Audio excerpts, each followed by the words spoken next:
বাড়িতে পুজো আর শরীর খারাপ বলে বসে থাকলে চলবে? এই যে দেখেন, অনেক শরীর খারাপ, তাও রান্নাঘরটা কি সুন্দর করে পরিষ্কার করেছি।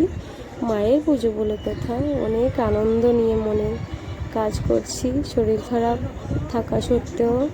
এই যে দেখেন সঞ্জমের সকাল, আজকে এই যে দেখেন আলপনা কি সুন্দর করে দিয়েছি।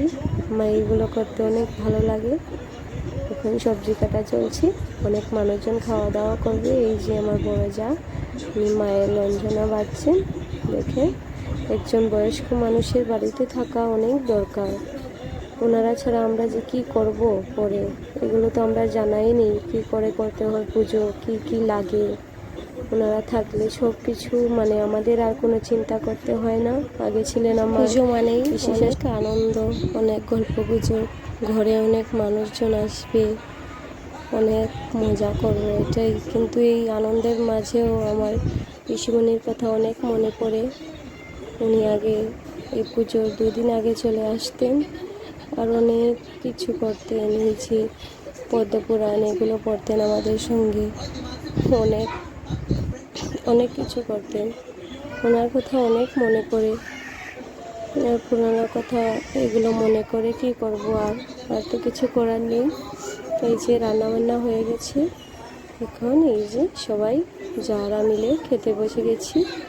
এই যে দেখুন, ঢং ঢং করে খাওয়া দাওয়া করে হঠাৎ করে শুনতে পেলাম ঢাকের আওয়াজ, আমাদের মা চলে এসেছেন।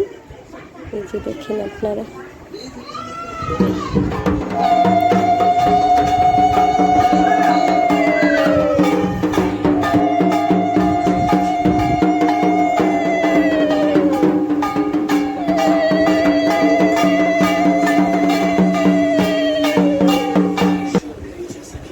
এই যে দেখেন আমাদের মা চলে এসেছেন।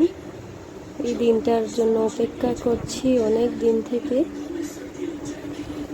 2 বছর বাড়িতে পুজো হয়নি, মাকে অনেক মিস করেছি।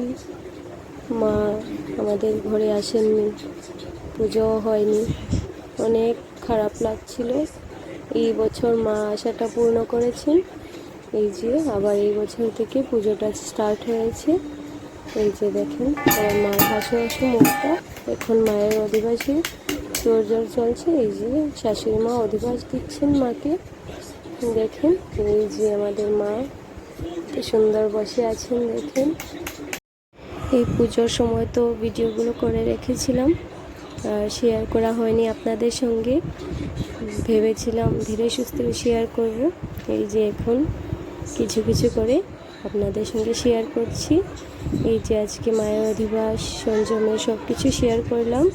পরবর্তী ভিডিও মায়ের পুজোটা শেয়ার করব। আপনারা সবাই সঙ্গে থাকবেন, ভালো থাকবেন, সুস্থ থাকবেন, মা মনসার কাছে এটাই প্রার্থনা করছি।